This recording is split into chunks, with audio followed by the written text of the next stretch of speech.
Hi, and thanks for tuning in to the next episode in the SelectTech webinar series. In this video, we're going to be going over the Elatec RFID solutions and also a quick insight into their AppBlaster software. So, as far as RFID goes, it's not a very exciting subject, but I'll try and make it as interesting as I can. There's around 60 technologies throughout the world, most of which, we cover about 5 or 6 of the common ones. Our readers, our standard TWN4 multi-tech can read every technology that's out there. And if we find one that we can't read, we have a whole process where you can send us a fob or a card or whatever it is, and we will give you a bespoke firmware to enable you to do that. Now, our support team, as I mentioned this again, are sitting there and they can do this procedure probably within 2 hours. So it's a very, very quick, very professional, very sleek service. So I challenge you to send the SelectTech guys or send me a challenge, and I'm pretty sure we can rise to it. So our readers cover low frequency, so high-tech stuff. High frequency tends to be MyFair is the most common one. NFC and Bluetooth, I'll call it BLE in future, moving forward in this presentation, but BLE, Bluetooth low energy. So because the RFID is radio frequency, because effectively it's a radio device, it has to be certified and authorized for use in each country that we send it out to. So obviously for the US, we have FCC, for Europe, we have the CE, and we're now authorized in Japan. But some other countries, you're not allowed to send radio devices unless they're authorized. So I'll show you in a bit the world map. That number of countries is steadily growing. I think we're up to about 119 now. And you'll see the map is pretty conclusive. But if there's an area or a country where you have a customer not certified, you can send me or send the SelectTech guys your requirements, a business case, what we're looking at, and then we can go country by country. I'm going to talk a little bit about remote management as well today, and how we look at our readers, how we reprogram them, not only by manually plugging them into the laptop, but also, crucially, remotely. A lot of these big companies, enterprise clients are saying, one of their questions when their RFP is, can you do remote updates? And it's a very, very emotive subject, because if you've got 2 or 3 sites, it's not an issue. If you've got 40 or 50 or more sites globally, and you need to roll out an updated firmware or a new technology or an upgrade on your card readers, to the ability to be able to do it over the network from one person sitting at a desk is absolute gold. Having been in that situation as well, I've been on the technical side of sending guys out to update card readers. It can take a day on site to unplug them all, laptop, and do them all manually. And our partnerships as well, I said HID are our competitors, which indeed they are, but also we work with them, which enables us to be able to read their HID prox cards and also their HID I-class cards, which are quite common out there. Effectively, we buy a license from them, we put a little chip in, and it enables our card to do that. Legic as well, it tends to be only in the German-speaking regions, but we're seeing that starting to radiate out a little bit to us, and NXP as well, who are the people who make the MyFair card and the stickers, who are probably the most common ones that you guys will come across. So here's the world map. You can see everything in dark red is already achieved, so they're certified, there's licenses, so you can see we've pretty much got it covered. The main area at the moment where we're weak is Africa, because it's very, very difficult to get in touch with the right people, the right department. There's lots of red tape, so that's the area where if you need something, we'll have to come to us directly, and we can do it country by country. So to enable us to be number 1 in EMEA and to be able to say, yes, we work with all these machines, we have to work closely with the OEMs. So these are the people that we work with. We go to them, to their development sites, we go to their factories. We are up to speed with their latest devices and all their firmware upgrades and stuff. So we know that when we can say to you, yeah, we work with KYOCERA, we work with Fuji XEROX, we work with Sharp and Toshiba. We know this because we've been there, we've tested it, we've given the research facilities our readers, and they've said yes. So once we know that we work with the hardware and the specific version of firmware that they're using, the next step obviously is the software integrators. So again, it's a pretty conclusive list. You know, these are the people that we work with. We know our readers work with in conjunction with the manufacturer machines. Our readers will work and any combination of.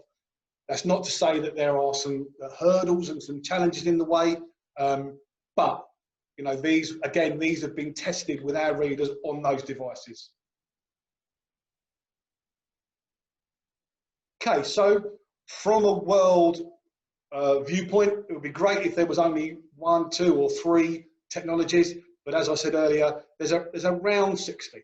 So you can see that, you know, the ones that tend to be in the US are Indala, IOProx.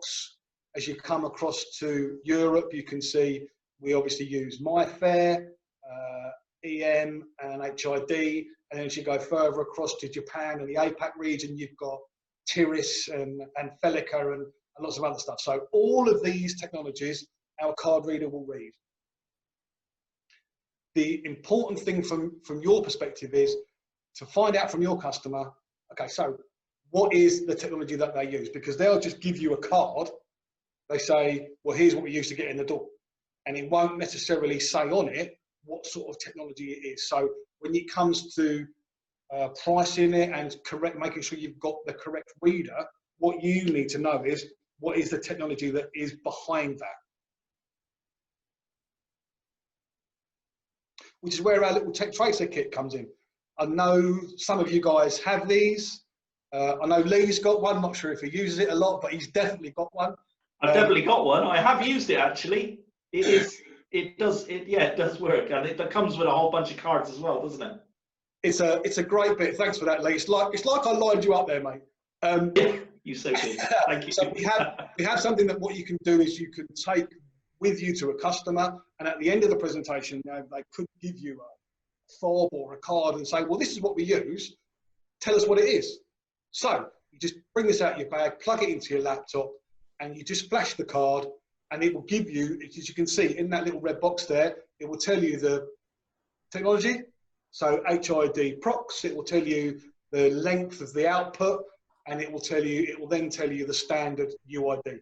Bruce, just going to mention as well, we've got 3 of these Tech Tracer LITE kits that we're going to give away on after the call, but we'll explain how to get hold of them a little bit later on, but we're just going to need people to register for the marketing information, sign up for the newsletter and things like that. But we've got 3 that we can give away to people. So if you get all the way to the end, then we'll give you an idea of how we can get that set up, and we'll give 3 of them away for some of the listeners. Fantastic, brilliant, thank you, Ben.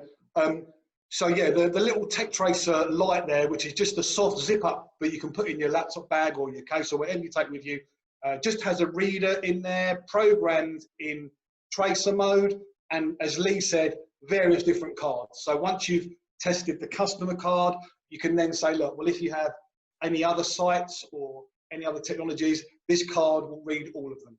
And it's important that you can just show them how you flash it up. And it's brilliant that you've got some. And for those of you, as Ben said, yeah, for those of you that want to sign up, you've got a chance of winning one of these Tech Tracers. But if you don't, you can purchase them from Selectech.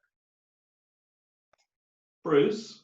Yes. We've got a couple of questions. Do you want to do the questions that are sort of relevant to what you've just said? Yeah, let's go.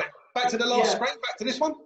Okay, so we've got, first question is, do Konica and KYOCERA allow card reader authentication, as they have their own licensed readers?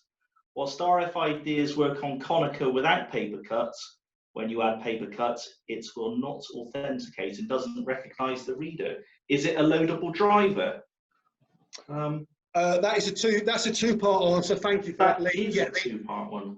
The answer with KYOCERA is you need a CAC, card authentication kit, which you buy from KYOCERA. It's just basically a plugin which allows the reader to work directly with the KYO device. That's just like a license key then, isn't it, Bruce? Correct, yes. Yes. You buy that from KYOCERA. Okay. The Konica Minolta one, you are exactly correct, yeah. They call it an LDD, which is a loadable device driver. Effectively, it's the same thing. It's a license, but you don't pay for it. You can download it from the Konica web portal, which I can't remember the name of, but it's in there. It's in there somewhere. I could find out the exact route of where it is, but yes, you just need to download the loadable device driver. They call them, for short, LDD. Excellent. And there's just one more, which is from Brendan. Do you not just blast the reader into tracer mode?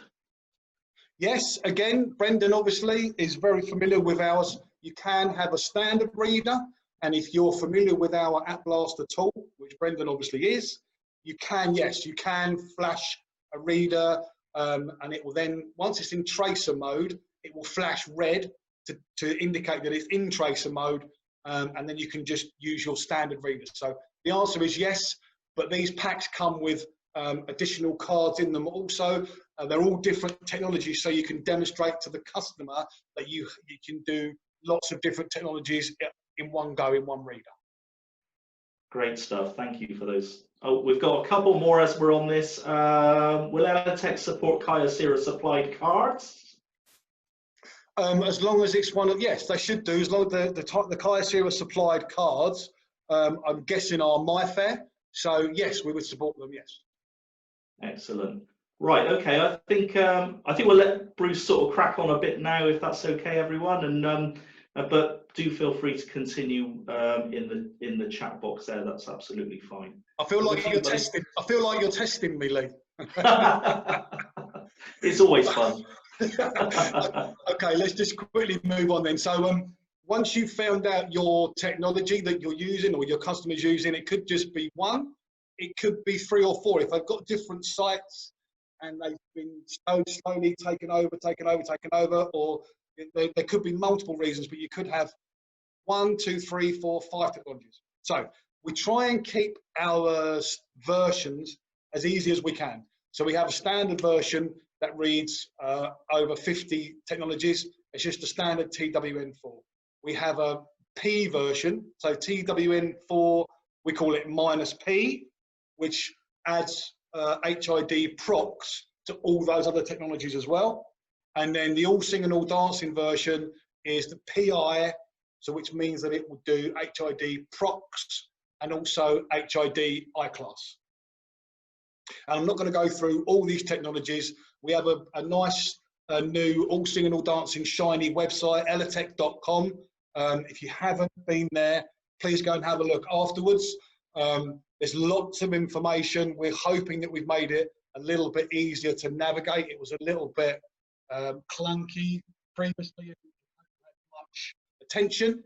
So have a look at elatec.com, and there's lots of data sheets there with matrices of card reader technology and the specific reader that you would need to cover those.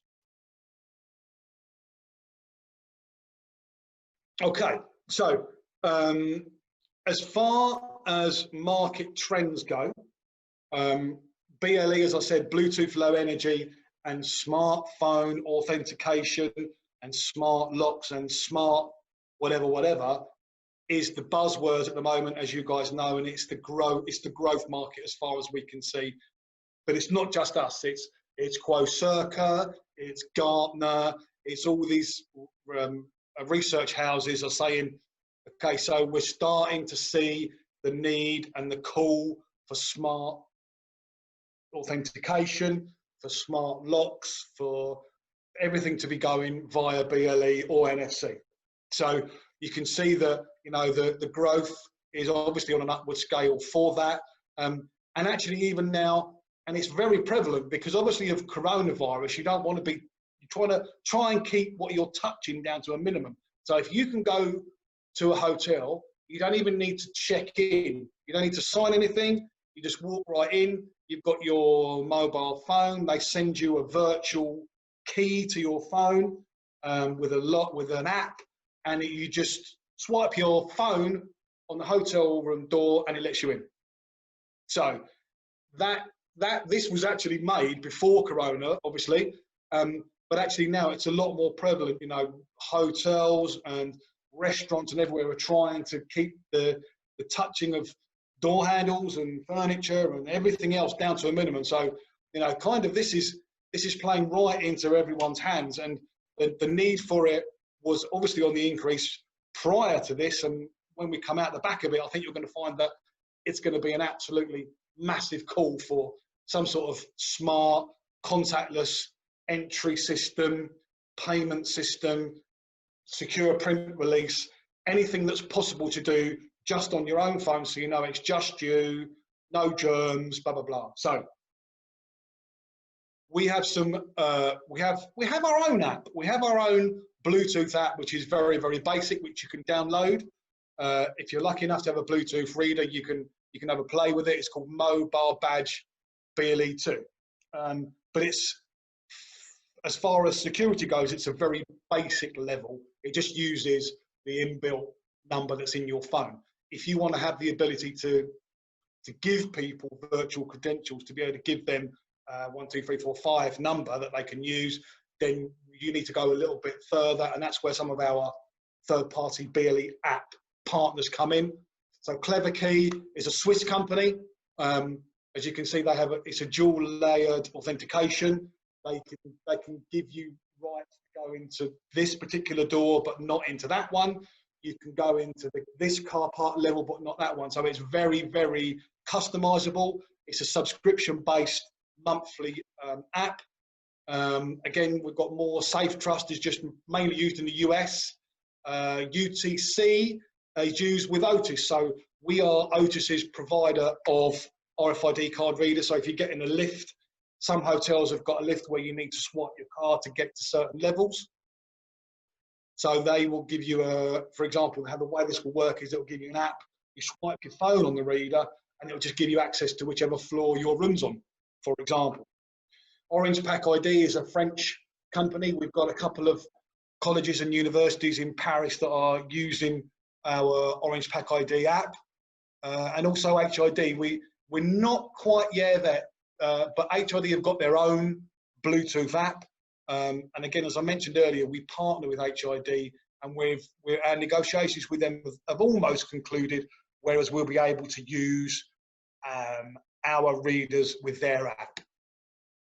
And at the bottom there, you may see NFC, and you may notice that little Apple sign. The reason that Elatec are focusing mainly on Bluetooth is because of Apple and NFC. So NFC with Android, Samsung, whoever you think, works absolutely fine. Apple have said, no, you can't come in because we use NFC for Apple Pay, and we're not letting you play with it, which you can understand, that's their right.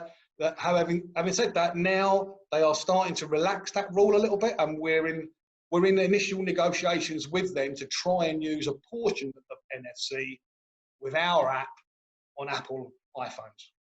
So I can't announce to you yet when. I'd like to be able to, but I can't. But just to say that it is coming. So we'll be able to give you the Bluetooth option, but also you'll be able to use NFC as a backup.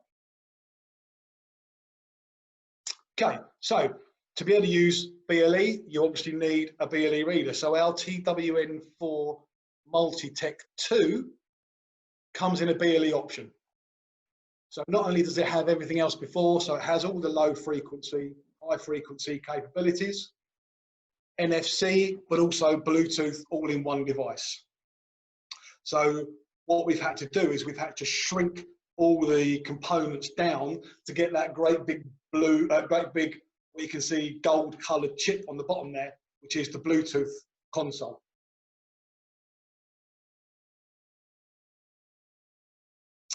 Oh, look at that. Lee's going to go, please don't talk about the Slim. Well, I can. Oh no, it's the elephant in the room again. When can we have this? Everyone's asking. July.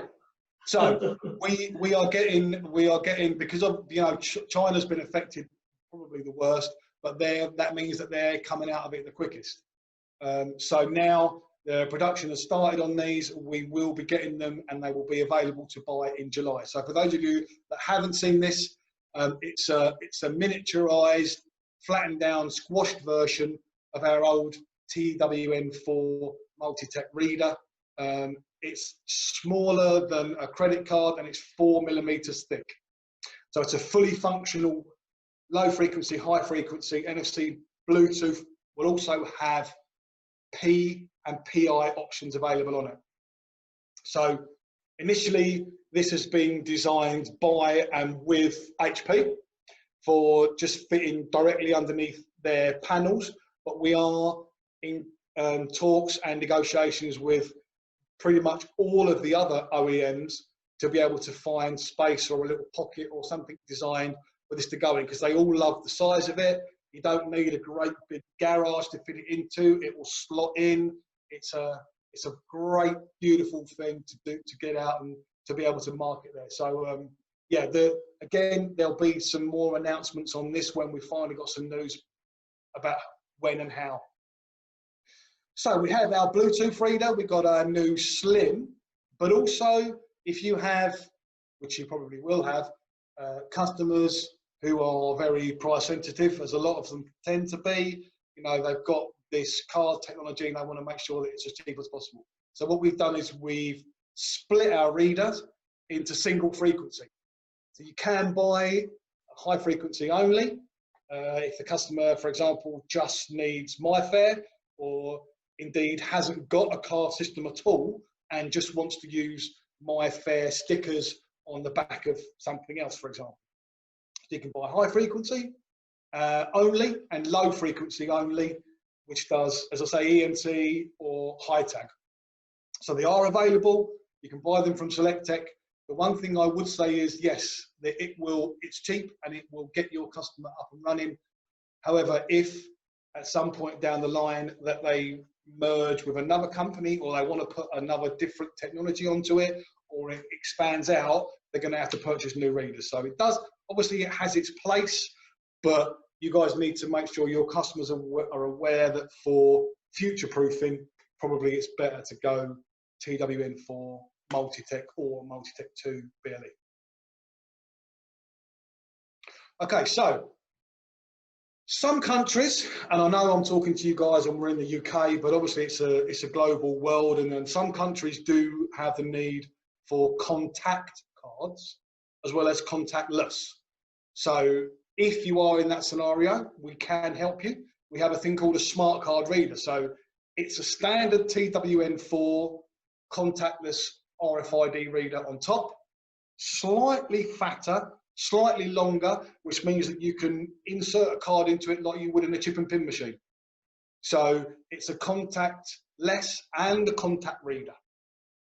Now, for example, let's think of an example. In Spain, if you're working with KYOCERA and paper cut, for example, they want to be able to authenticate twice. So you have an RFID card that you tap, but in Spain, the government ID cards, pretty much like their passport, obviously, they have a chip on them. So they can put them in and they can relate that through the back office system of paper cut with KYOCERA, so you can use those cards for dual authentication.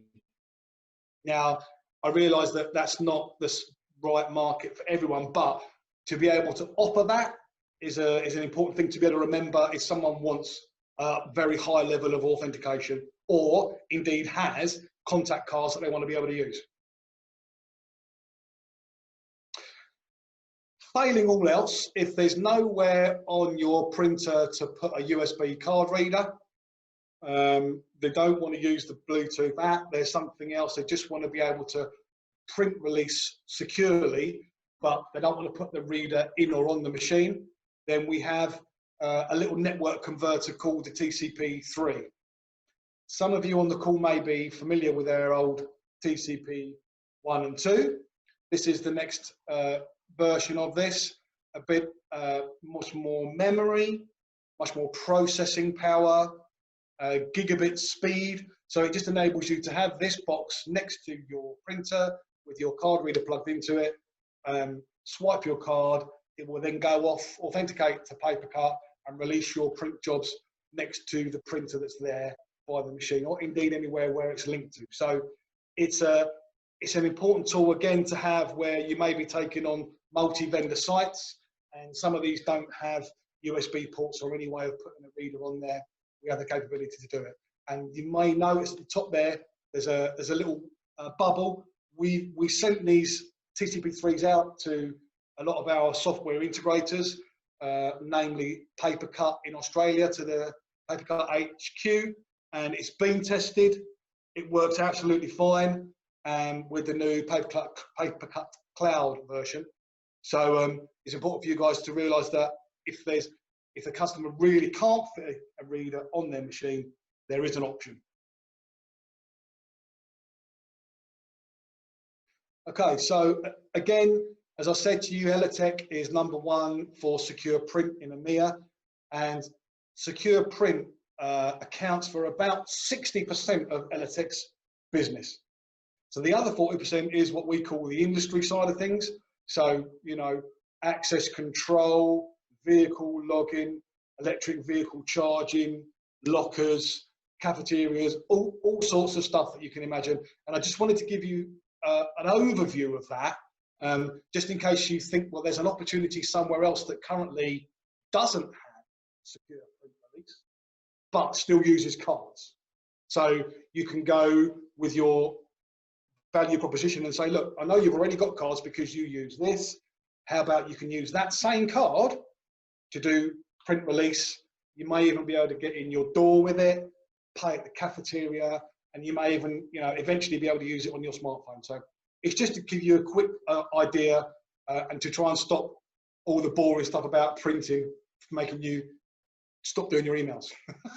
So you can top there, you can see Met Police.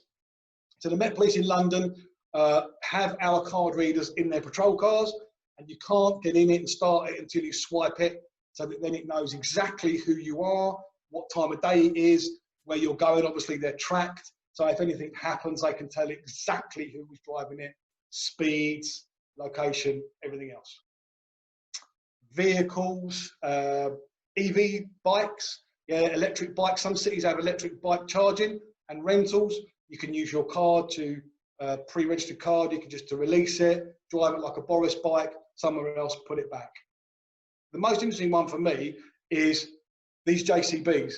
There was a spate, you probably remember, a few years ago when there's a building site late at night and someone would go in, nick a JCB, drive up to a bank, literally go through the wall, lift the ATM machine out and drive off with it. And it kept on happening.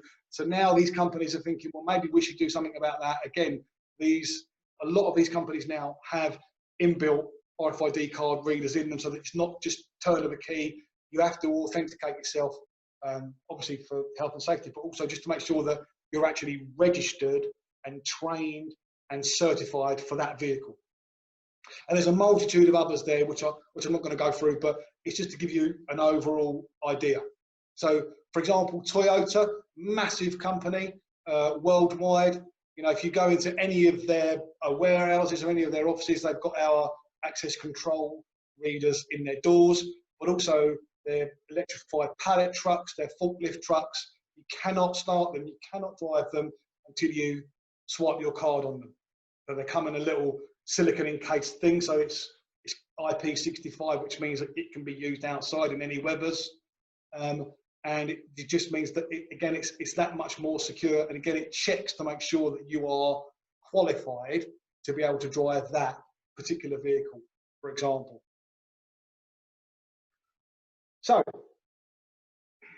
this was it did make me laugh, this. And I would have said this was a joke if I hadn't actually been to Holland when I worked for a Dutch company a few years ago, driving through Amsterdam, and I said to my boss, "What is that?" There's a great big vending machine at the side of the road, and it's a dog washing machine. So you can actually just drive up randomly wherever these machines are. You can get a pre-loaded card like an Oyster card, swipe your card on there, and give your dog a shampoo. And I just thought it was. I mean, obviously you do see some funny things in Amsterdam, depending on which little cafes and coffee houses you go to. But yeah, that did make me chuckle. However, this was very cool.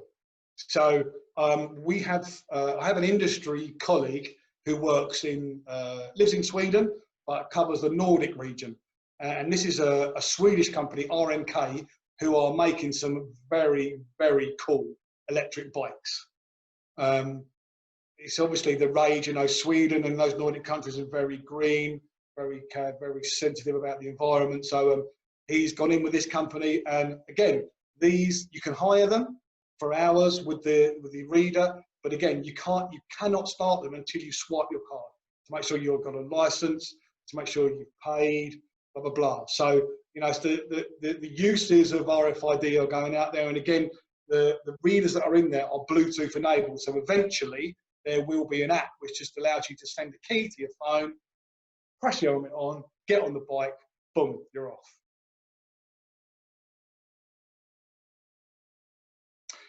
Okay, so just to go back to what we were talking about earlier, about the outputs, the tech tracers, enabling to go to a customer site and know which technology the card reader is. So once you have that information, as I say, it could just be one, it could be three, it could be multiple technologies. So what you're going to need to do is when the customer orders from you, hopefully he does, you get your card reader, you're going to want to be able to send him or put on the readers a file, which means only read my fare, Indala and EM 4100, which obviously can be done. There's various ways of doing that, and there's various ways of changing the output to suit the back office system. For example, Papercut will accept the standard hexadecimal output from our readers, which they do as normal. So there's no need to change anything if you're just going to be using standard cards with, for example, Papercut. But sometimes the customer wants to match a printed number on the front of the card. Sometimes they want to add a 0 at the beginning, or a carriage return, or they've got their system is set up some weird and wonderful way. So if your tech guys are a little bit familiar with this, it's quite an easy thing to do, to set one of these up, program the reader, and then just test it through. But again, our support guys, and they are absolutely geniuses at this, if you send them an output with the card and you say, this is what I want, they will be able to write that and send it to you. And actually, I had an example of this where I did a demonstration, and me and my colleagues were there. We had an hour demonstration. Right at the beginning, this bloke said, well, I don't believe you. I've got this card and I want this output. So I sent a message to my support department at the beginning of the presentation. Within 45 minutes, I got the file back. I loaded it onto the firmware. I said to this guy, there you go. And you know, I don't think he believed it was going to work. And to be honest with you, I wasn't convinced that we were going to get it done that quickly, but it's amazing. It's incredible. So as I always say, challenge us. If you've got a thing that you think, well, no one's going to do that, challenge us, we can do it. We have a very quick response. And also this service, as long as it's not days and days of work, this service is free. Some of our competitors, who will remain nameless, can do this, but it takes them 2 weeks. And they will also charge you, for example, €1,000 to do a reprogram of a bespoke firmware. So, you know, the challenge is there. If you have one, send it to me, let us help. So the first way of reprogramming the output from the card readers is with our tool, AppBlaster, free to download from our website. Please download it, have a look, have a play, see what you can get on, how you get on with that. The latest card readers now, which are supplied to SelectTech, come enabled to receive what we call configuration cards. So instead of having to go around to each reader, unplug it from the MFD, plug it into your laptop, flash the firmware, and then put it back in, which is a real ball ache, and I know because I've done it. We now have the ability to program a MasterCard effectively. So it will say, right, okay, this is what I want. This is the card read. This is the technologies I want you to read. And you literally go around, you create this MasterCard. We can do it and send it to you. You can also buy the kit to create your own. And you go around and you tap the device. Within 5 seconds, you'll hear a beep and then a double beep, and it's done. and that has been reconfigured. So literally you've gone from half an hour machine to 5 seconds. Again, these kits are called a configurator kit. You can buy these from Elatec. The readers are identifiable because they're half black and half white covers, so that you know it's an actual configurator rather than just a standard reader.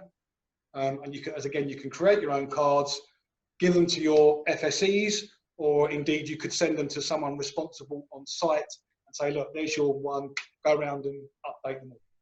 Bruce, just it looks like we've got a quick question on that as well, if possible. So Yep. they basically said, can you find out what the configuration of the reader is currently set to, or download the configuration or firmware from the reader so you can configure a new card reader to the pre-existing customer configuration? I think we sort of know the answer to it, but do you want to cover that? Yeah, that's a very difficult one, Ben, because there's a multitude of answers to that. It depends on what the configuration is. It depends on what the output is. The short answer is you can't. If you want to download it, you need to send the file to us and let us interrogate it. It's not, for security reasons and to make sure that we don't get any errors in the field, we don't allow FSEs and guys to just go in and download the configuration. I'm sure you can understand why. So to be able to get that information out, exactly how the reader is configured currently, you just need to send the file to us and we can do it. Perfect, thank you. Okay. So the second way to do your card reader update was the config card kits. And the third way, and I mentioned it earlier, the third way is remote firmware updates. So we've been working very much behind the scenes strongly with a lot of the OEMs, and we already have 4 or 5 of them working. The ones that we don't have working are in development and should be released soon. So it gives you the ability to load a monitoring tool or a little something on one of your laptop or a customer machine. It will go out, it will search the network for the USB readers. Yeah, I found 50 of them. So you just then say, okay, download this new firmware config file, press a button, and they're all done in one go. So we've gone from half an hour machine to 5 to 10 seconds per device, which depends on the locations, to being able to do it at the click of a button. And obviously, if you've got remote access to multiple global sites, you can do this remotely. And it's a massive value add to be able to say to your customer, look, we don't have to come on site. You're going to be up and running. As soon as we have this firmware, you tell us what it is, we can do it instantly. So for example, here's just a quick screenshot of the LEXMARK one that was working. We had specifically designed for a customer in Germany, Bosch. They have a massive contract, and they wanted, one of their tick boxes was, can it be done remotely? So we worked with LEXMARK in the US. We came up with a tool. Obviously, some of the Toshiba devices as well will work off the back of that, but we have a tool for HP. We can utilize XEROX's monitoring system to be able to do remote updates, and RICOH has a CIS plugin that's available to be able to do the exact same thing. And actually on a RICOH device, it's cool because you can do it from an MFD. You can log onto their screen and you can search the network from the device and upload it from the device. And as you can see there, KYOCERA very shortly will be available, maybe Q3, Q4, but I've put Q4 just to be able to manage expectations, because I know this is being recorded. Konica is coming, but for those of you that sometimes may have dealt with Konica development, it's quite a slow process. Canon as well, we are in communication with them. So we're hoping by the end of this year, we'll have all the major players covered as far as remote access goes, which is good.